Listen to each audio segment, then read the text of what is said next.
네, 안녕하세요. 이번 시간은 인코텀스 2020 개정 강의 내용입니다. 인코텀스 2010으로 공부하신 분들을 위해서 인코텀스 2020의 개정 내용들을 설명드리는 그런 시간이 될 거고요.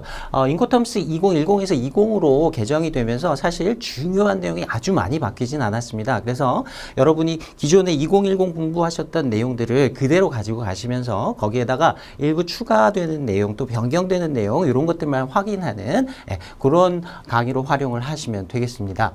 자, 프린트 같이 봐주시고요. 1번 개요 보시면 인코텀스는 처음에 1936년에 개정이 됐는데 무역환경 상관왕의 변화에 따라서 주기적으로 개정이 되어 왔다. 이렇게 얘기를 합니다.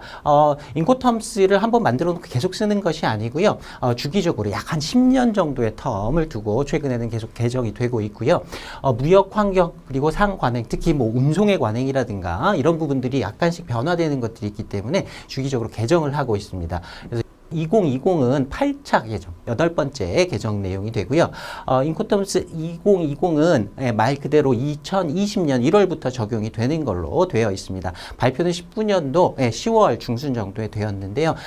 시행은 2020부터 되게 됩니다. 혹시 시험에서도 무역 환경이라든가 상관행의 변화 때문에 개정이 된다. 이런 내용들 정도 챙겨가시고 8번째 개정이다라는 정도 챙겨가시면 되겠습니다. 자, 2번 목차 보시면요. Differences between Incoterms 2010 and 2020 이렇게 되어 있습니다. 자, 요거는 Incoterms 2020의 설명문에 나오는 내용 중에서 2020으로 개정되게 된 이유 중요한 내용 이렇게 따로 규정을 하고 있는데 그 내용을 발췌한 거예요. 요 부분이 아마도 2020에서 가장 핵심적인 어떤 변경 내용이 될 겁니다. 그리고 보시면 이제 영어로 되어 있습니다. 그래서 우리가 한글로 이 내용들을 살펴보는 것 이외에 영어로 혹시 이 문제들이 출제가 되게 되면 거기에도 대응을 해야 되기 때문에 우리가 가능한 부분에서는 영어로 내용들을 먼저 살펴보고 그다음에 내용도 같이 보는 이런 형식으로 좀 진행을 하려고 합니다. 자, 오른쪽 괄호 1번에 보시면요. 그 첫 번째 변화의 내용입니다. Bills of Lading 선화증권인데요. With an onboard notation 본선 적재의 부기입니다. And the FCA Incoterms rules FCA에 있어서 본선 적재 부기를 표시하는 선화증권의 제공 이런 내용들이 2020에 좀 추가가 됐습니다. 내용 한번 보겠습니다. Where goods are sold FCA FCA로 판매되는 물품의 경우에요. For carriage by sea 근데 FCA인데요. 해상으로 운송을 하게 됩니다. 우리가 알고 있다시피 FCA는 운송 방법에 관계없이 사용할 수 있는 인코텀스 조건이죠. 그런데 이제 해상으로 이렇게 FCA를 사용해서 해상 운송에서 FCA를 사용하는 경우 sellers or buyers 매도인이나 매주인인데요. Or more likely their banks where a letter of credit is in place. In place 하면 뭐 준비되다, 효력이 있다 뭐 이런 뜻인데 만약에 letter of credit 신용장이 준비가 된 경우에 그들의 은행이 또 그 당사자가 될 수 있다는 거예요. 매도인, 매수인뿐만 아니라 그 신용장과 관련되어 있는 신용장으로 결제를 하는 경우에는 그 은행들도 무언가 가능성이 있다는 겁니다.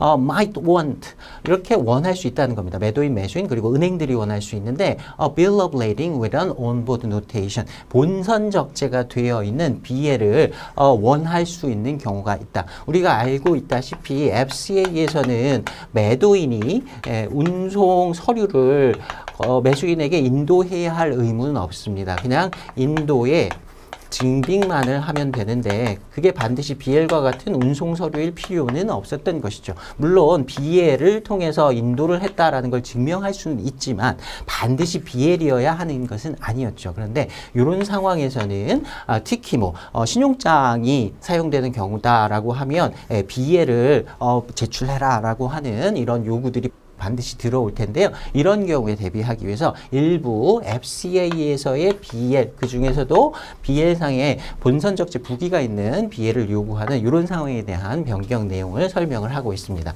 자, 계속 보시면요. However, 그러나 Delivery under the FCA rule is completed before the loading of the goods on board the vessel. 자, 한 문장 다 읽었습니다. 그렇지만 FCA 규칙 하에서의 인도는 완료가 된다. 언제 완료가 됐냐면 물품이 본선에 온보드 되기 전에 본선 적재가 되기 전에 완료가 된다. 그래서 FCA에서는 운송 인도 조건이기 때문에 반드시 본선 적재가 되고 나서 인도가 마무리되는 것은 아니죠. 그래서 운송인한테 넘겨주면 매도인의 인도 의무가 마무리되는데 It is by no means certain that 자, by no means 하면 어떤 경우에도 이런 것이 아니다. 확실한 것이 아니다라는 뜻이에요. That the seller can obtain an onboard bill of lading from the carrier. 운송인으로부터 매도인이 본선 적재 비예를 얻을 수 있는 것은 확실하지는 않다라는 거예요. 그러니까 매도인에게 인도하고 나서 뭐 복합운송 증권 같은 걸 받는 경우도 있을 수 있고 무엇보다도 F 조건에서 매도인은 운송 서류가 아니라 인도의 증빙만을 인도해 주면 되기 때문에 이런 설명들이 나오는 겁니다. That carrier is likely under its contract of carriage. 자, 운송인이 자신의 운송 계약 하에서 is likely 이럴 가능성이 많다는 거예요. To be bound and entitled to issue an onboard bill of lading. 그 본선 적재의 편화증권에 be bound 구속이 되고 그리고 어떤 권한을 가지는데 only once the goods are actually on board. 실제로 물품이 본선에 적재된 다음에서야 운송인이 이런 본선 적재 부기가 되어 있는 비예를 발행할 의무가 있고 또 그럴 권한도 있다라는 겁니다. 그러니까 실제 FCA에서 이제 비예를 요구하게 되는 경우에 실제 실무와 FCA에서 매도인의 의무에 약간의 차이가 있다라는 거죠. 자, 계속 보시면 to cater for this situation. cater for 하면 무엇에 대응하다라고 해석하시면 됩니다. 자, 이런 상황에 대응하기 위해서 FCA A6B6 of Incoterms 2020, Incoterms 2020의 A6와 B6에서 자, 그 뒷부분에서도 다시 나올 텐데요. Incoterms 2010과 2020에서 약간의 차이가 또 있는 부분이 그 배열의 순서가 좀 달라졌습니다. 그래서 이 조항의 순서, 그 숫자가 조금 달라졌는데 여러분이 시험 보실 때는 이 숫자까지 외우실 필요는 없죠. 그래서 이건 무시하셔도 됩니다. 자, 아무튼 2020에서는 FCA 규칙에서 이러한 상황에 대응하기 위해서 now provide for an additional option. 이제 추가적인 어떤 선택 사항을 공급하게 되었다. 그런 규정들을 새로 추가적인 규정들을 만들었다는 거예요. The buyer and the seller can agree that 매도인과 매수인이 합의할 수 있다. The buyer will instruct its carrier. 매도인이 자신의 운송인에게 지시하는 것으로 합의한다는 거예요. 자, F 조건이니까 매수인이 운송 수단을 보내고 그다음에 운송인을 섭외해서 보내게 되죠. 그래서 매수인이 운송인과 운송계약을 체결하게 되는데 운송인이 운송계약 체결하고 나서 운송인에게 지시한다는 겁니다. To issue an onboard bill of lading to the seller. 매도인에게 이런 본선 적재 선화 증권을 발행하도록 지시하도록 매도인과 매수인이 미리 합의를 한다는 거예요. 원칙적으로는 매도인이 F 규칙에서는 물품을 인도하고 인도했다는 인수증 정도를 받으면 되는데 비예를 달라라고 이제 매도인하고 매수인 사이에서 매도인이 비예를 받아서 넘겨주기로 둘이 합의를 했다면 매수인이 운송인한테도 그 사실을 알려주고 매도인에게 이런 비예를 특히 본선 적재가 되어 있는 그 표시가 되어 있는 비예를 넘겨줘라라고 미리 합의를 한다는 거예요. After loading of the 물품을 적재하고 나서 이제 본선 적재를 하고 나서요. The seller then being obliged to tender that bill of lading. 그런 다음에 이제 매도인이 그때야 obliged 의무를 가지게 되는데 tender 여기서 tender는요 동사로 쓰여서 제출하다라는 뜻으로 쓰였습니다. 자, 비예를 제출할 의무를 가지게 된다. To the buyer 매수인에게 typically through the banks 전형적으로 은행을 통해서 우리가 앞에서 신용장의 상황을 얘기를 했었는데요. 신용장이나 추심 상황에서 이런 비예를 받아가지고 특히 또 은행을 통해서 이렇게 전달하게 되는 경우들이 또 전형적일 수 있다라는 거예요. 자, 계속 보겠습니다. ICC recognizes that ICC 국제상업회의소가 인식하고 있다. 잘 알고 있는데 despite this somewhat unhappy union between an onboard bill of lading and FCA delivery 그 본선 적재 BL과 그리고 FCA에 의한 인도의 unhappy, 좀 행복하지 않은 좀 이상한 적절하지 않은 이런 결합에도 불구하고 this cater for 자 이건 뭘 위한 것이냐면 a demonstrated need in the marketplace 실제 시장에서 매도인과 매수인이 무역을 하는 그 실제 상황에서 이러한 수요가 있다는 게 demonstrated 보여졌기 때문이다. 그래서 FCA에서 본선적재 선화증권 꼭 인도해야 할 의무는 없지만 원칙적으로는 실무상 이렇게 사용하는 경우들이 많기 때문에 이게 약간 부적절한 유니언 결합이다라는 걸 알고 있음에도 불구하고 시장 상황이 그렇기 때문에 이에 대응하기 위해서 이런 규정을 두었다라는 설명이에요. Finally 마지막으로 it should be emphasized that 자 이것이 강조되어야 하는데 even where this optional mechanism is adapted adapt는 채택하다 이렇게 해석하시면 되고요. 이러한 선택적인 메커니즘이 이걸 기재 뭐 이렇게 해서 해석을 하는데 이런 상황들이라는 겁니다. 우리가 지금 앞에서 설명한 이런 일련의 과정들이 이런 추가적인 온보드 노테이션이 되어 있는 BL을 공급하도록 하는 이러한 메커니즘이 the seller is under no obligation to the buyer. 매수인에게 매도인은 어떠한 의무도 없다. As to the terms of contract of carriage. 운송 계약의 조건에 as to 관해서는. 그러니까 F 규칙에서는 매수인이 운송 계약을 체결하기 때문에 이런 상황이 이런 추가적인 어떤 매도인과 매수인 사이에 합의가 있다 하더라도 그 운송 계약에 대해서는 매도인이 매수인에 대해서는 어떠한 의무도 없다. 이건 매수인이 알아서 할 일이고 매도인과 합의가 있었다면 운송인에게 지시를 해야 하는 당사자는 매수인이다라는 걸 강조해야 한다. 뭐 이런 정도의 내용으로 보시면 되겠습니다. 자, 계속 볼게요. Does it remain true to say that 이렇게 말하는 것이 진실로 남느냐? 그러니까 이렇게 얘기하는 게 아직도 참이냐? Where containerized goods are delivered by the seller to the buyer. 컨테이너에 담겨진 물품이 매도인으로부터 매수인에게 인도되는 경우에 by handling over a carrier before loading onto a ship. 선박에 적재하기 전에 운송인에게 인계하여서 이렇게 인도하는 컨테이너 물품의 경우에 the seller is well advised.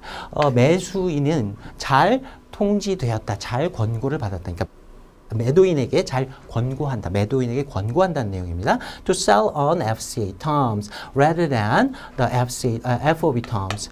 FCA 조건으로 물품을 판매하는 것이 FOB 조건으로 판매하는 것보다 더 괜찮다, 더 적절하다라고 얘기하는 것이 이것이 아직도 진실이냐? 그러니까 좀 말이 긴데요. 컨테이너 물품에 대해서 FOB를 사용하는 것보단 그래도 FCA를 사용하는 게 이런 뭐 우리가 앞에서 얘기한 온보드 노테이션이 붙어있는 BL을 공급하는 것과 관련된 문제들이 있긴 하지만 그래도 역시 컨테이너 물품에는 FOB보다는 FCA를 사용하는 것이 더 옳으냐라는 질문을 하고 있는 거예요.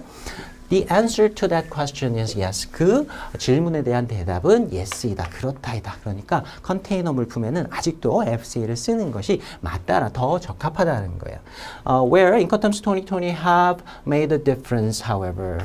근데 인코텀스 2020이 어떤 차이를 만들었는데 차이를 두었는데 그렇지만 그 차이를 where 여기서는 어떤 부분 정도로 의역을 하시면 될 것 같아요. 차이를 둔 부분은 is that where such a seller still wants or needs a bill of lading with an onboard notation. 매도인이 아직도 원할 수 있다라는 거예요. 온보드 노테이션이 붙어 있는 본선적재 부기가 되어 있는 bill of 선화증권을 원하거나 또는 필요한 경우가 있는 경우에 우리가 인코텀스에서 뭐 차이를 좀 두었다라는 겁니다.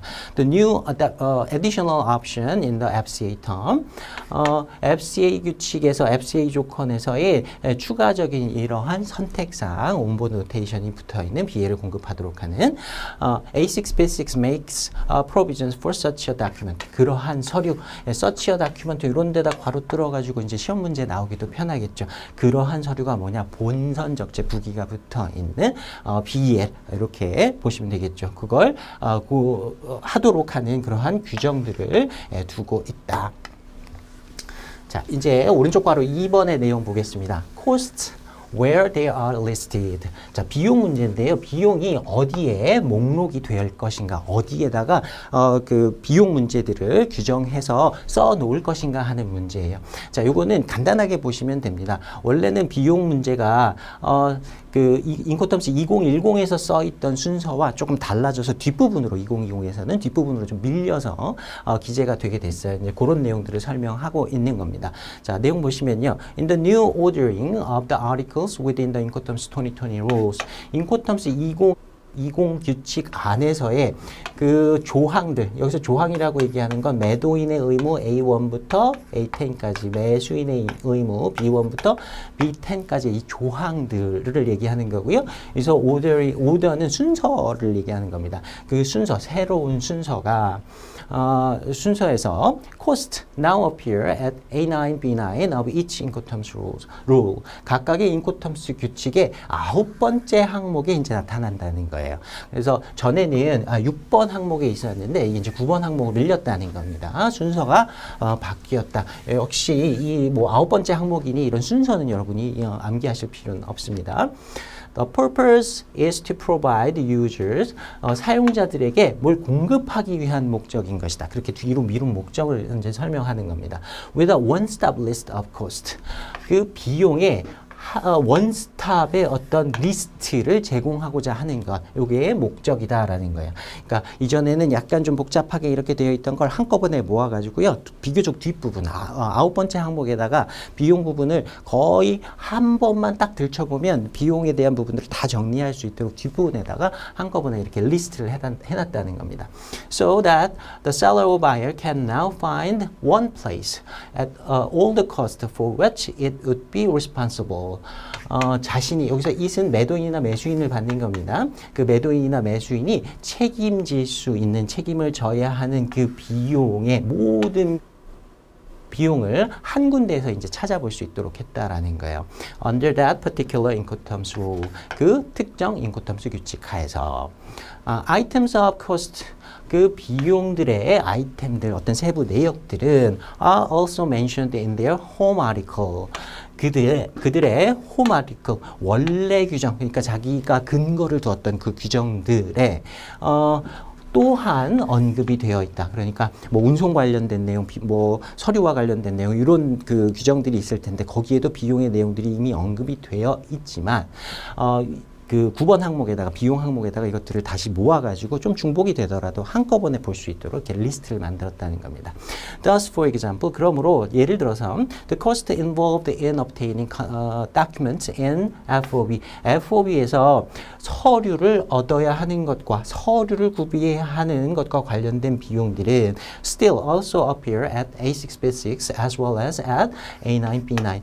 6번 항목이 이런 서류들에 대한 항목이거든요. 서류 항목에도 나타나지만 그리고 또한 9번째 항목인 이 비용 항목에도 다시 한번 나타난다라는 거예요. 그래서 결국에는 매도인 매수인이 9번 항목만, 비용 항목만 보면 한꺼번에 내가 책임져야 하는 비용이 뭔지를 한꺼번에 딱 볼 수 있도록 만들었다라는 내용이 됩니다. 자, 다음 세 번째 항목 보겠습니다. Different levels of insurance cover in CIF and CIP. CIF와 CIP에 있어서 보험 부보에 대한 different level, 수준, 어떤 차이 이렇게 해석이 됩니다. 이것도 중요한 2020에서의 차이점으로 볼 수가 있는데요. 이전에 우리가 2010에서는 CIF나 CIP 모두 다 당사자 간의 별도의 합의가 없다면 ICC 조건으로, 최소 부보 조건으로 보험에 부보하도록 했었습니다. 근데 2020으로 넘어오면서 CIF와 CIP의 부보의 수준 차이, 그러니까 이 부보해야 하는 보험 상품의 종류를 따로 명시를 했습니다. 결론부터 말씀을 드리면요. CIF는 이전처럼 C로 유지가 되고요. CIP의 경우에는 가장 부보 수준이 높은 A로 보험에 부보하도록 이렇게 변경이 됐어요. 자, 간단하게 살펴보실 거면 이 정도만 보시면 되고요. 요거 영어로 써 있는 내용들 좀 살펴보겠습니다. In the Incoterms 2010 rule, rules. 인코텀스 2010 규칙에서 이전 규칙이죠. A3 of both CIF and CIP imposed on the seller the obligation. A3번 항목에서 이게 이제 운송계약과 보험계약의 내용이었어요. 이전에는 CIPF와 CIP 모두 다 매도인에게 impose 하면 의무를 지우다, 뭐 어떤 관세나 세금 같은 걸 부과하다 이런 뜻입니다. 매도인에게 부과를 했는데 어떤 의무를 부과했다는 거예요. To obtain at its own expense. 자신의 비용으로, 매도인 자신의 비용으로 무엇을 얻도록 했냐면 cargo insurance, 그 적하보험, 그 화물에 대한 보험을 매도인이 부보하도록 의무를 부여를 하고 있었다는 거죠. Complying at least with the minimum cover as provided by Clause C of Institute Cargo Clause. 자, 협회 적하 약관의 C 약관에 의해서 규정되어 있는 최소 부보 조건에 따르는 보험을 부보하도록 이렇게 요구를 하고 있었다. 괄호 안에 Lloyd's Market Association이나 International Underwriting Association, 뭐 LMA, IUA 이렇게 약자가 써 있는데요. 다 보험자 협회라고 생각하시면 되고요. 우리 시험에는 이런 내용까지는 나오진 않을 테니까 괄호 안의 내용은 신경 쓰지 않으셔도 크게 문제는 없을 거예요. 자, 계속 보시면 or any similar clauses 또는 이와 유사한 약관, 그러니까 구약관의 경우라면 ICCC에 해당하는 FPA라든가 이런 유사한 약관으로 최소 부보 조건으로 보험에 부보하도록 했었다는 거죠. 이전에는. 자, Institute Cargo Clause C provide cover for a number of listed risks. ICC의 C 약관이 뭘 규정했냐면 그 리스트 되어 있는 그 위험들의, 근데 그 위험들이 여러 개가 이렇게 쓰여 있었다는 거죠. ICC C 조건에는 보험자가 책임을 지게 되는 이러한 위험의 내용들을 포괄적으로 규정한 것이 아니라 리스트를 해가지고 따로따로 이렇게 규정을 하고 있었죠. 그래서 보험자가 책임지는 그러한 위험들을 여러 개를 나열을 하고 있었다. Subject to itemized exclusions. exclusion 하면은 이제 면책 사항을 생각하시면 됩니다. 보험상 보험자가 책임지지 않는다라고 하는 이 면책들. 그래서 앞에서 얘기했던 number of listed risks는 보험자가 책임을 지는 부분 이렇게 나열을 했고, 그리고 책임지는 부분뿐만 있는 것이 아니라 subject to 무엇에 적용을 받냐면 또 여러 가지 면책들, 이것도 역시 아이템화되어 있는 개별 이런 면책들의 적용도 받는. 자, 계속 보시면 Institute Cargo Clause A, ICCA의 약관이죠. On the other hand, 한편으로는 cover all risks, 전 위험에 대해서 담보를 한다, 부보를 해주는데 보험자가 책임을 져주는데 against subject to itemized exclusions, 앞에 나온 표현이랑 똑같죠. 역시 ICCA에서도 이 면책 사항들은 또 역시 규정이 되어 있었습니다. 그래서 둘 간의 차이는 ICCC에서는 number of listed risks 하고, 그 다음에 ICCA에서는 all risk에 대해서 커버를 한다. 이게 차이점이다. 다 알고 계실 겁니다. 자, 계속 보면요. The decision was made. 어떤 결정이 내려졌는데 to provide for different minimum cover in CIF Incoterms rules. CIF Incoterms 규칙에서의 최소 부보에 대한 그 다른 최소 부보를 공급하는 것, 그리고 and CIP Incoterms rules, 그리고 CIP에서는 또 다른 이런 부보 조건을 요구하는 것으로 어떤 결정을 내렸다는 거예요. Incoterms 2020에서는 in the first, 첫 번째에서는, 그러니까 CIF를 얘기하는 겁니다. CIF에서는 which is much more likely to be used in the maritime commodity trade. commodity 하면은 그냥 상품이라고 해석하셔도 되는데, 여기서는 특히 1차 산품, 아직 가공도가 높지 않은 원상태, 가공하지 않은 원재료, 이런 것들을 생각하시면 됩니다. 해상으로 이런 1차 산품들을 거래할 경우가 많은 거죠. CIF에서는 용선 운송을 통해서 벌크 화물, 컨테이너 화물이 아니라 벌크 화물을 운송하는 경우에 적합한 해상 내수로 전용 조건이기 때문에 주로 이런 공산품보다는 가공도가 낮은 이런 원재료들을 주로 거래를 하게 된다는 거예요. The status quo, 요거는 이제 라틴어고요. 현재 상태라고 해석하시면 됩니다. 현재의 상태가, status가 has been retained. retain 하면 유지하다라는 뜻이고요. keep하고 똑같은 뜻입니다. 계속 유지가 됐다. 그래서 CIF에서는 계속해서 ICC의 C 규칙으로 보험에 부보하도록 그대로 두었다는 거예요. With Institute Cargo Clause C, ICC의 C 규칙으로 C 약관으로 as the default position, default position 하면은 원래 상태, 기본적인 상태, 그러니까 기본 옵션이 CIF에서는 ICC C 규칙이다. 그게 동일하게 유지가 됐다. Although it is of course open to the parties, 그런데 당연히 당사자들에게 열려 있다. To agree to higher cover, 그보다 높은 조건으로 보험에 부보하도록 당사자들이 합의는 항상 언제든지 할 수 있다. 그렇게 남겨두었다. 옛날에 인코텀스 2010에서도 역시 마찬가지로 ICC-C로 부보를 하는 것이 원칙이지만 당사자 간의 합의가 있으면 그것보다 더 상위의 약관으로 보험에 부보하는 게 가능했죠. 그래서 역시 합의가 있다면 위로 올라갈 수 있는 건 당연히 열어두었다라는 거고요. In the second, 두 번째에서는 이제 CIP를 얘기하는 겁니다. CIP에서는 namely the CIP Incoterms rules. namely는 즉이라고 해석하시면 됩니다. 즉, CIP Incoterms 규칙에서는 the seller must now obtain insurance cover. 보험 부보를 매도인이 해야 하는데 complying with Institute Cargo Clause A, ICC A 조건으로 보험에 부보하여야 한다. Although it is of course again open to the parties to agree on a lower level of cover. 자, CIP에서는 ICC A로 보험에 부보하도록 기본적으로 규정을 했지만 당연히 당사자 간의 합의가 있다고 하면 그것보다 하위의 보험 조건이 B나 C로 보험에 부보할 수 있도록 남겨두었다는 겁니다.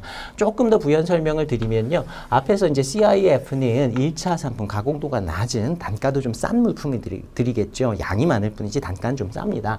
이런 물품에는 굳이 ICC A와 같은 상위의 보험을 부보할 필요는 없으니까 그대로 두었고 CIP는 주로 컨테이너에 담겨진 이런 공산품 같은 것들, 고가품일 수도 있겠죠. 상대적으로 이런 물품들 조금 가격이 조금 더 나가기 때문에 이런 그 물품들에 대해서는 ICC A로 보험에 부보하도록 기본적으로 이렇게 변경을 했다라는 거예요.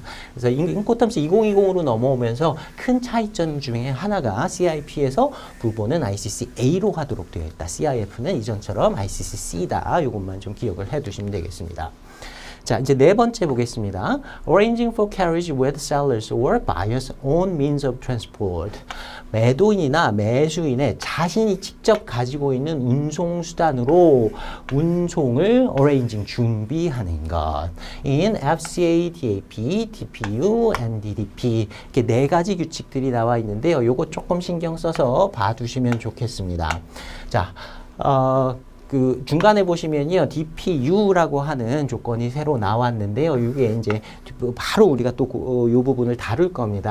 인코텀스 2010에서의 DAT가 없어지고요, DPU라는 이름으로 좀 변경이 됐습니다. 거의 뭐 똑같다고 보시면 됩니다. 이름만 좀 바뀌었고요. 터미널이라고 하는 어떤 그 지역적인 한계, 요것만 없어졌고요. 나머지 내용은 똑같습니다. 자, 아무튼 매도인과 매수인이 F 조건이나 D 조건, F 조건 중에서는 이제 FCA 하나가 명시가 되어 있어요. 시험에서는 요거 하나 물어볼 수 있으니까 요거 좀 기억을 해 두시고요. 이러한 조건들 중에서 인코텀스 2010에서는 운송인이 제3자로서 매도인 매수인 사이에 운송 부분에 끼어들어서 그 부분을 운송인이 그 역할을 담당하는 것을 이제 전제로 다 써놨는데, FCA 조건이나 D 규칙에서 자, 매수인이 운송인을 보내는 게 아니라 직접 가서 물품을 자기가 자신의 운송수단, 트럭 같은 데다가 작은 물품들은 그냥 실어올 수도 있겠죠. 그 다음에 D 규칙에서 매도인이 목적지까지 물품을 운송하는데 꼭 운송인을 섭외하지 않고 내가 가진 운송수단이 있다라고 하면 거기까지 매도인의 운송수단, 자신의 운송수단으로 직접 갔다가 인도를 해주는 이런 경우도 가능할 수 있겠죠. 그래서 그런 가능성을 열었다라는 것이 이 네 번째 항목의 주요 내용입니다. 내용은 어렵지는 않고요. 시험에서는 요 특정 조건들 D 규칙의 3개와 F 규칙의 FCA 요거 하나를 물어볼 수 있기 때문에 요거 정도 좀 눈여겨서 봐두시면 좋겠습니다. 자, 계속 보면요. 내용 보겠습니다. In the Incoterms 2010 rules, 인코텀스 2010 규칙에서는 it was assumed throughout that. 어떻게 가정이 됐는데, throughout 하면 인코텀스 2010의 전체를 꿰뚫어서 뭐 이런 뜻입니다. 인코텀스 2010 전체에 있어서 무언가가 가정이 됐다. Where the goods were to be carried from the seller to the buyer. 매도인으로부터 매수인에게 물품이 운송이 되는 경우에 they would be carried by a third party carrier. 제3자 운송인. 여기서 제3자라는 건 매도인도 아니고 매수인도 아닌 운송인을 매매계약상에서 살펴보면 매매계약의 당사자가 아니죠. 운송인은. 그래서 제3자라는 표현이 들어온 겁니다. 매매계약의 당사자가 아닌 제3자인 그런 운송인에 의해서 운송되는 것 요거를 가정하고 인코텀스 2010에서는 기술을 했다라는 거예요. engaged for the purpose. 어떤 목적을 위해서 engage 하면 고용하다라는 뜻도 있고요. 관련되다라는 뜻도 있습니다. 운송인이 그 목적, 운송의 목적으로 이렇게 고용된 이런 경우를 상정을 하고 내용들을 기술을 했다라는 거예요. either by the seller or the buyer. 매도인이나 매수인에 의해서 이렇게 고용이 된 운송인. 그러니까 F 규칙에서는 매수인에 의해서 고용이 됐을 거고 D 규칙에서는 매도인에 의해서 고용이 됐겠죠. Depending on which incoterms rule was used. 어떤 인코텀스 규칙이 선택되었는지에 따라서 지금 설명드린 대로 그렇게 상정을 하고 2010에서 기재를 했었다. 자, 그 다음 보시면요. It became clear. 근데 이게 명확해졌다. In the deliberation leading to 인코텀스 2020. However, 그렇지만 인코텀스 2020으로 이끄는 deliberation 하면은 뭐 숙고, 토의 과정 이렇게 생각하시면 돼요. 2020을 준비하는 과정에서 그 준비하는 당사자들이 위원들이 잘 모여서 이렇게 얘기를 해봤는데 뭐가 명확해졌다는 거예요. That were some situation 특정한 어떤 상황들이 있다는 거예요. Where although the goods were to be carried from the seller to the buyer, 매도인으로부터 매수인에게 물품이 인도가 운송이 되지만 they could be so carried. 그렇게 운송이 될 수 있다. Without any third party carrier. 제3자인 운송인 없이 운송이 되는 경우도 있을 수 있다. Being engaged at all. 전혀 이런 제3자를 고용하지 않고 운송인을 고용하지 않고 운송하는 경우도 있다라는 게 명확해졌다. Thus, for example, 그러므로 예를 들어서 there was nothing stopping a seller. 거기에는 매도인을 막는 것이 아무것도 없다. 매도인은 어떤 구속이 되지 않는다는 거예요. 어느 D로 D 규칙에서 from arranging for such carriage without outsourcing that function to a third party. 제3자, 운송인에게 그러한 기능, 물품을 운송하는 기능을 아웃소싱하지 않고, 따로 맡기지 않고 그러한 운송을 준비하는 걸 매도인을 그렇게 하지 마세요라고 막는 규정이 하나도 없다라는 거예요. Namely, 즉, by using its own means of transportation. 자신의 운송수단을 사용해서 물품을 운송하는 것이 가능하다. Likewise, 마찬가지로 with an FCA purchase, FCA 구매, FCA 구매라는 건 FCA 조건으로 물품을 구매한다라는 뜻이 되겠죠. There was nothing to stop the buyer from using its own vehicle. 자신의 어떤 운송수단, 차량을 매수인이 이용하는 것으로부터 막는 것은 없었다. 그러니까 역시 FCA에서도 매수인도 자신의 운송수단을 사용해서 물품을 수령할 수 있었다는 거죠. For the collection of the goods, 물품을 가서 이제 찾아오는 것, 수령하는 것에 있어서 and for their transport to the buyer's premises. 매수인의 영업소까지 물품을 그리고 운송하는 것에 있어서 매수인도 자신의 운송수단을 사용할 수 있다라는 거죠. 자, 계속 보시면요. The rules appeared not to take account of these eventualities. eventuality 하면 어떤 예측하지 못했던 상황들, 돌발 상황을 얘기하는 겁니다. 원칙적으로는 운송인 통해서 운송을 할 텐데 자기들이 직접 하는 경우도 있었다. 그래서 이러한 상황들을 take account 하면은 어떤 고려하다 이렇게 해석하시면 되겠죠. 그래서 고려하지 않은 것으로 보였다. 인코텀스 2010을 얘기하는 겁니다. The 인코텀스 2020 now do. 근데 인코텀스 2020은 이제 그렇게 한다. 이러한 상황들을 고려했다라는 겁니다. By expressly allowing not only for the making a contract of carriage. 운송계약을 만드는 것, 운송계약을 체결하는 것을 허용하는 것뿐만 아니라, 명시적으로 허용하는 것뿐만 아니라, but also 이것 또한 가능하다는 거예요. For simply arranging for the necessary carriage. 그 필요한 운송을 단순히 여기는 자신이라는 표현이 빠진 겁니다. 자신이 준비하는 것 또한 가능하게 이런 상황들을 다 고려해 두었다라는 겁니다. 자, 이제 다섯 번째 그 차이점 보겠습니다. Change in the three-letter initials for DAT to DPU. DAT에서 DPU로 세 글자의 이니셜이 변경되었다. 이것도 앞에서 이제 우선순위를 고르자고 하면 CIF와 CIP에서의 부보 그 수준이 달라졌다라는 것과 이 부분 DAT가 이제 삭제가 됐고요. DPU로 이름이 변경되었다. 이게 가장 중요한 차이점이라고 보시면 되겠습니다. 실질적인 차이는 사실 그렇게 많지는 않고요. 이름 정도가 변경되었고 터미널이라는 표현이 빠졌기 때문에 약간의 그 장소의 제약 같은 것들이 조금 없어져서 조금 더 자유로워졌다. 이렇게 봐주시면 되겠습니다. 자, 내용은 간단합니다. 보시면 The only difference between DAT and DAP in the Incoterms 2010 Incoterms 2010에서의 DAT와 DAP의 유일한 차이는 was that 이거였는데 in DAT에서는 the seller delivered the goods once unloaded from arriving means of transport 도착하는 운송수단으로부터 일단 물품을 양하하여서 매도인이 인도를 했다. into a terminal. 그리고 그 장소는 터미널이었죠. 터미널 안에 양하를 완료해가지고 인도하는 조건이 DAT였고. Whereas 반면에 in DAP에서는 the seller delivered the goods when the goods were placed at the disposal of the buyer. 물품이 매수인의 처분에 두어진 때에 매도인이 인도를 하게 됐는데 on the arriving means of transport for unloading. 양하를 위해서 도착하는 운송수단 상에서 매수인의 처분에 두어진 때. 그러니까 DAP에서는 양하의 의무는 없었고 DAT에서만 양하의 의무가 있었다라는 내용입니다. 자, 계속 보시면 It will also be recalled that. recall 하면은 이제 회상하다, 기억하다라는 뜻이죠. 자, 요것 또한 기억이 되게 될 텐데 우리 인코텀스 2010을 생각해 보면 이렇다는 거예요.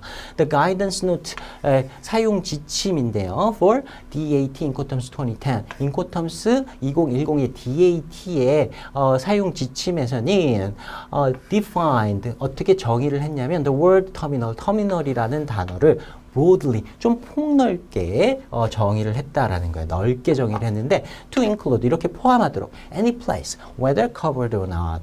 어떤 장소도 다 터미널이 될 수 있고 그리고 covered or not, 지붕이 있는지 없는지 여부에 관계없이 터미널 범위에 들어온다. 그래서 인코텀스 2010에서도 터미널이라는 정의 자체도 좀 폭넓게 정의를 하고 있었고 반드시 우리가 생각하는 어떤 전형적인 터미널은 아니어도 된다라고 그렇게 정의를 해놓고 있긴 했었습니다. 그것 또한 우리가 2010 생각해보면 기억을 해낼 수가 있다는 거죠. 계속 보시면 ICC decided to make two changes to DAT and DAP. ICC가 DAT와 DAP의 두 가지의 차이를 두기로 결정을 했다. First, 첫 번째 차이는 뭐냐면 The order in which the two Incoterms 2020 rules are presented has been inverted. 두 가지의 인코텀스 규칙이 제시되는 그러한 순서가 inverted, 이제 변경이 됐다. 앞뒤가 바뀌었다는 말입니다. 거꾸로 됐다는 말이에요. 이전에는 인코텀스 2010에서는 DAT 다음에 DAP 이렇게 설명을 하고 있었어요. 터미널에 도착해서 양하가 완료돼서 인도되는 조건. 그 다음에 목적지의 어떤 장소에서 양하 준비가 된 채로 인도되는 조건. 이렇게 순서를 두고 있었는데 이제는 이 순서가 바뀌게 되는 겁니다. DAT가 DPU로 이름이 변경이 되면서 DAP가 먼저 나오게 되고요. 그 다음에 순서가 DPU 이렇게 해서 순서를 바꿨다는 겁니다. And DAP, where delivery happens before unloading. DAP에서는 unloading, 양하가 되기 전에 인도가 이루어지죠. 그래서 양하가 이루어지기 전의 조건과 양하가 이루어진 다음의 조건 이렇게 해서 순서를 옛날과 바꿨다라는 겁니다. Now appears before DAT. DAT 이전에 나온다. 그러니까 DAP가 먼저 나온다라는 얘기야. Secondly, 두 번째로는 The name of the rule DAT has been changed to DPU. DAT라는 규칙의 이름이 명칭이 DPU로 바뀌었다. 자, DPU는요, Delivered at Place Unloaded의 약자죠. 그러니까 이전보다 더 간단하게 이해를 할 수가 있어요. DAP 모든 조건들에서 인코텀스 조건들에서 양하의 의무는 매도인에게 없었다라는 게 원칙이죠. 다만 DAT만 있었는데 그 DAT의 이름을 아예 unloaded라는 표현을 집어넣어 가지고 새로 규칙 이름을 만들어 놓고 자, 양하가 되지 않은 조건, 양하가 된 조건 이런 식으로 바꿔서 쓸 수 있도록 만들었다는 겁니다. 여기에 이제 설명은 되어 있진 않지만 D규칙의 하나인 DDP 이렇게 해서 조합을 해보면 양하를 해야 하는지 하지 않는지 DAP에다가 양하를 추가시키면 매도인의 양하 의무를 추가시키면 DPU가 되는 거고요. 그 다음에 수입 통관 및 수익 관세를 납부해야 하는 조건을 DAP에다가 부과를 시키면 DDP 이렇게 해서 이제 정리가 되게 되는 거죠. 그래서 이전보다 조금 더 간단하게 정리가 가능하게 되었습니다. 자, emphasizing 뭘 강조하고 있는데 the reality that the place of destination 목적지의 장소가 could be any place 어떤 장소도 될 수 있다. 그리고 and not only a terminal 터미널이 아닌 어떤 장소도 될 수 있다라는 현실을 강조하면서 이렇게 바꿔놨다라는 의미가 되겠습니다. 그래서 뭐 길게 설명을 하고 있긴 한데 DAT가 없어지고 DPU가 되었고 터미널이라는 어떤 한계가 없어졌다. 순서가 바뀌었다. 이 정도 봐두시면 되겠습니다.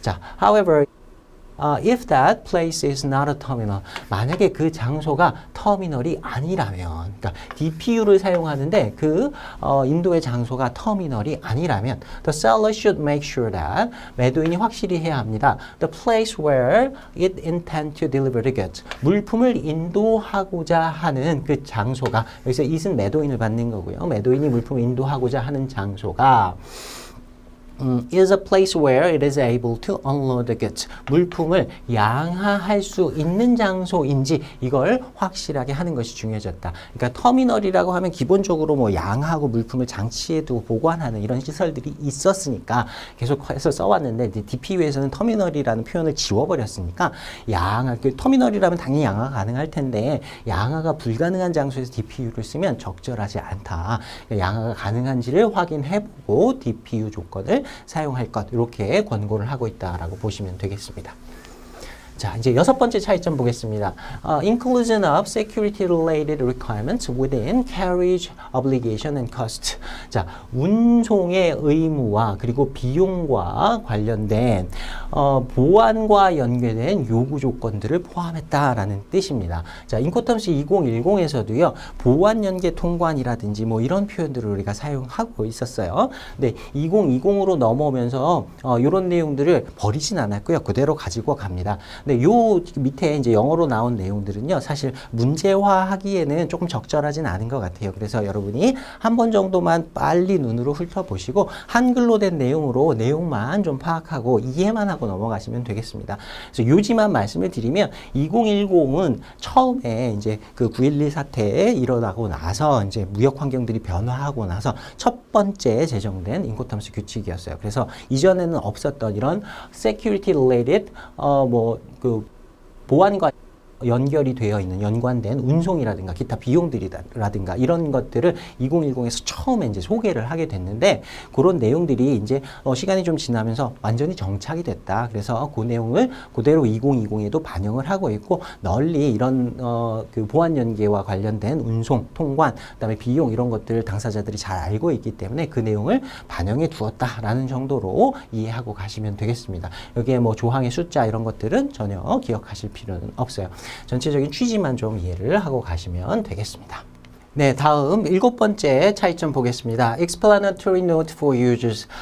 사용자들을 위한 설명문 이 정도로 해석을 하시면 되고요. 공식 번역본에도 설명문 이렇게 번역을 해놨습니다. 자, 내용 보시면요. The guidance notes. guidance note라는 게 2010 공부하신 분들한테는 익숙할 겁니다. 사용 지침이라고 우리가 해석을 했었고요. 각각의 인코텀스 규칙들, X웍스부터 DDP까지 11가지 규칙들마다 각각의 규칙들을 간단하게 설명한 사용 지침이라고 하는 내용들이 있었어요. 자, the guidance notes appearing at the start of each Incoterms rules in the Incoterms 2010. 인코텀스 2010 규칙에서 각각의 인코텀스 규칙들을 시작할 때 나타나는 이 가이던스 노트 사용 지침이 2010 버전, 2010 버전 나타났던 게 now, 지금은 2020 얘기하는 겁니다. 2020에서는 appear as explanatory note for users.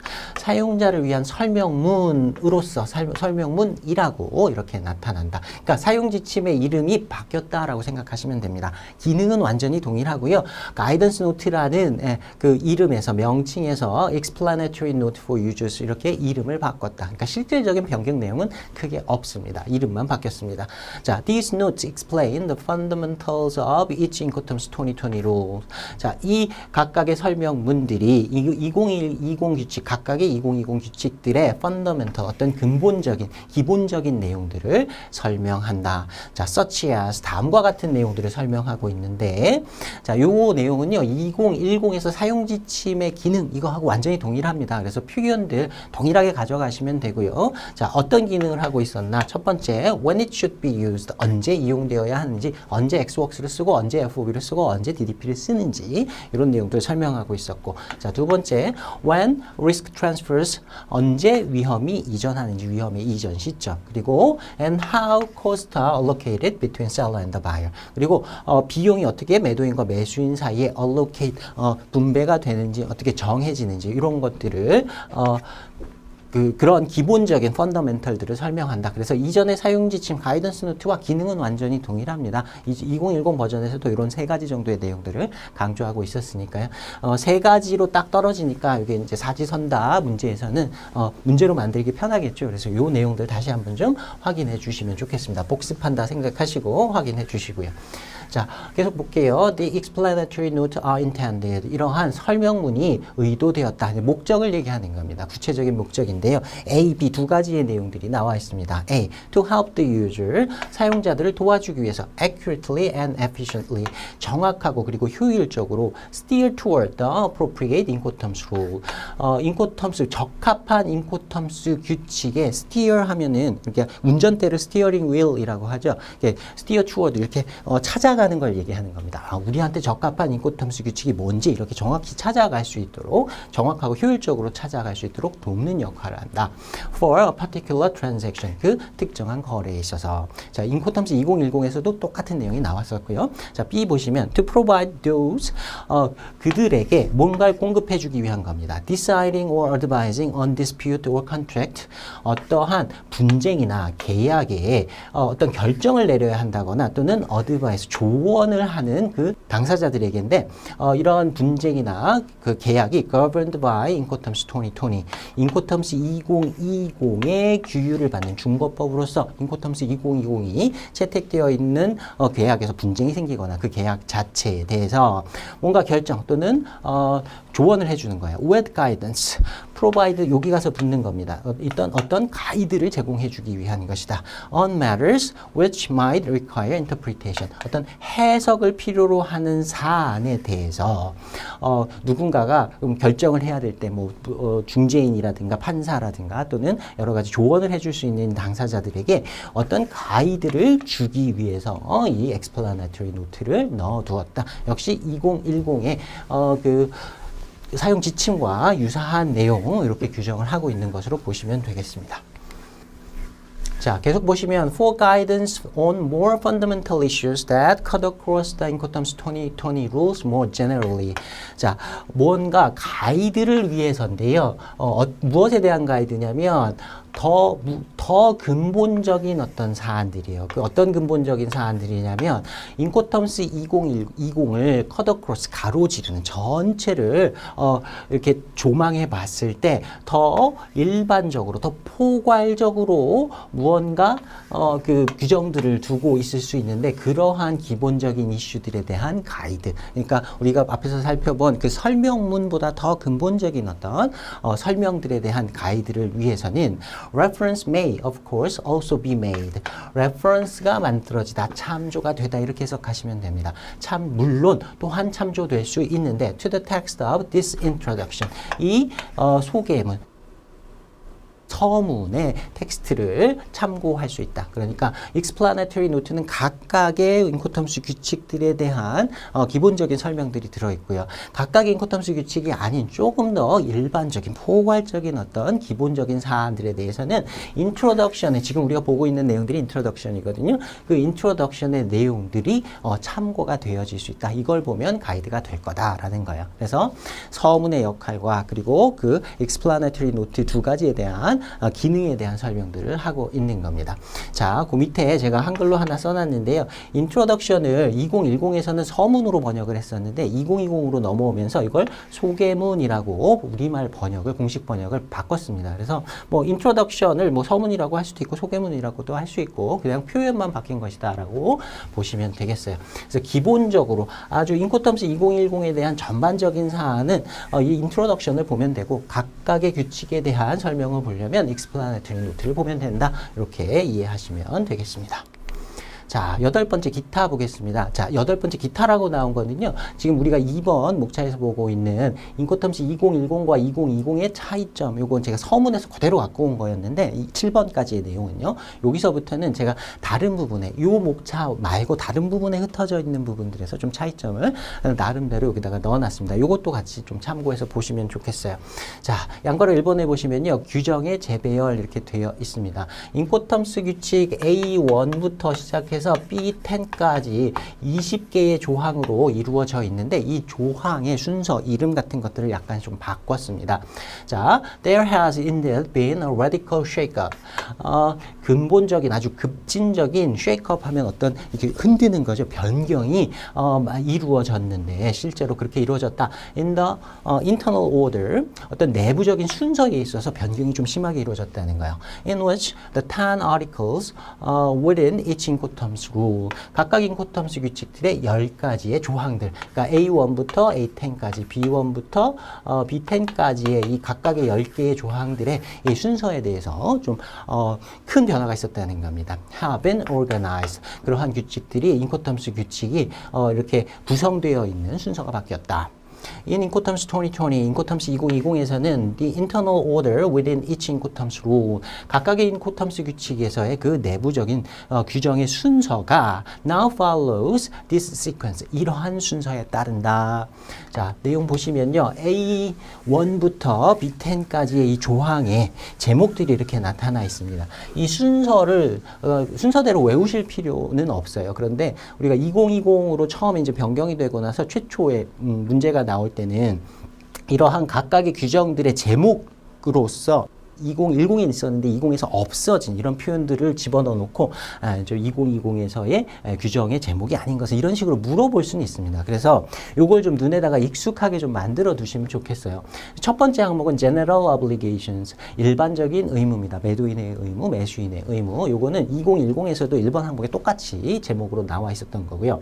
자, 2번 항목에는요. Delivery, Taking Delivery, 인도와 인도의 수령 이렇게 되어 있습니다. 이게 4번 항목이었는데 이렇게 순서가 바뀌었어요. 그래서 앞에서 이제 순서가 바뀌었다. 굉장히 내부 순서에 큰 변화가 있었다라고 설명을 하는 게 요 배열 순서가 완전히 바뀌었기 때문입니다. 여러분은 이 순서대로 기억하실 필요는 없습니다. 다시 한번 말씀드리지만.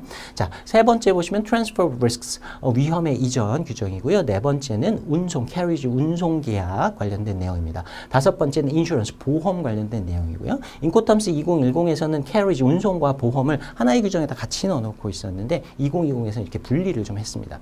자, 그 다음에 여섯 번째는요. Delivery Transport Document, 인도 서류와 운송 서류 이렇게 번역하시면 되고요. 자, 일곱 번째는 Export Import Clearance, 수출과 수입 통관 관련된 규정. 여덟 번째는 Checking, Packing, Marking, 검사와 포장과 그리고 화인 관련된 규정입니다. 자, 그 다음에 아홉 번째가 우리가 앞에서도 한번 살펴봤었는데요. Allocation of Cost, 비용의 분배. 그래서 비용 부분이 앞쪽에 중간쯤에 있었는데 이걸 뒤로 뺐다. 그리고 뭐 리스트로 원스톱 리스트로 만들어서 한 번만 보면 다 알 수 있도록 이렇게 정리를 했다. 그런 내용 앞에서 우리 차이점 보면서 한번 봤었죠. 그리고 마지막 10번째가 notices, 통지입니다. 매도인이 매수인에 대한 통지, 매수인이 매도인에 대한 통지, 이런 규정들을 갖고 있어요. 그래서 요거는 눈으로 이렇게 보시면서 좀 익혀두시고, 혹시나 시험에서 2020의 그 규정의 제목이 아닌 것은 이런 식으로 물어볼 수 있으니까 거기에 좀 대비를 해두면 좋겠습니다. 자, 그 다음에 양괄호 2번에 보시면요. VGM을 언급하지 않음 이렇게 돼 있는데요. 이 부분은 제가 영어 표현은 우리 시험에는 전혀 나올 가능성이 없을 것 같아서 그냥 뺐고요. 한글로만 이렇게 써놨습니다. 근데 여기에 나오는 내용들도 이해 안 하셔도 됩니다. 우리가 여기까지 다 공부할 필요는 없어요. 근데 VGM이라고 하는 용어가 혹시나 시험에서 언급이 되게 되면 제 생각에는 언급은 될 수 있을 것 같은데 이걸 이제 핵심 내용으로 해서 맞느냐 틀리느냐 이렇게 정답 오답을 가르는 선지로서는 넣지 않을 것 같습니다. 근데 이렇게 곁다리로 껴놓는 선지 정도로는 나올 수 있을 것 같아 가지고요. 이건 한번 봐두시면 좋겠어요.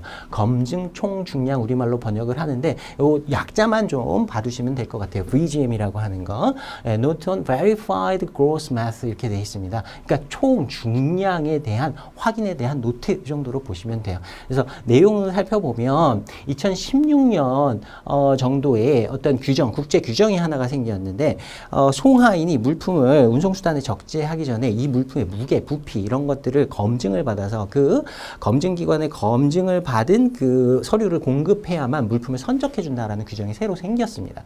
그래서 그 규정에 따라서 물품을 적재하기 전에 그런 검사를 같은 거, 확인 같은 걸 받아야 되는데 그게 이제 운송 계약을 누가 체결하는지, 인도 지점이 어딘지에 따라서 매도인, 매수인 누구의 의무가 될 거냐 이런 내용들이 새로 추가가 될 수 있기 때문에 인코텀스 2020을 준비를 하면서 이 VGM에 대한 의무를 매도인, 매수인 이렇게 나눠서 넣을 건가 이런 걸 논의를 했다라는 거예요. 근데 그렇게 논의를 해봤는데 이거 넣는 건 너무 복잡한 일이다. 그래서 인코텀스에다가는 넣지 않기로 했다. 결론은 뭐냐면 VGM은 인코텀스 2020에서는 언급하지 않는다. 그런 규정이 있음에도 불구하고 매도인의 의무, 매수인의 의무 따로 규정하진 않았다. 운송계약 누가 체결해야 되는지, 비용 누가 내야 되는지, 인도 지점이 어딘지 이런 걸 가지고 유추해서 파악을 하면 된다. 이런 정도로 봐두시면 되겠습니다. 그래서 시험에서는 VGM에 대한 규정이 인코텀스 2020에서 신설되었다라고 하면 틀린 답으로 찾아주시면 됩니다. VGM에 대한 요구, 뭐 이런 규정을 갖추어야 할 어떤 상황들은 생겨났지만 인코텀스 2020에서는 좀 복잡하기 때문에 넣지 않고 그냥 제외시켰다. 이 정도로 이해하고 넘어가시면 되겠습니다.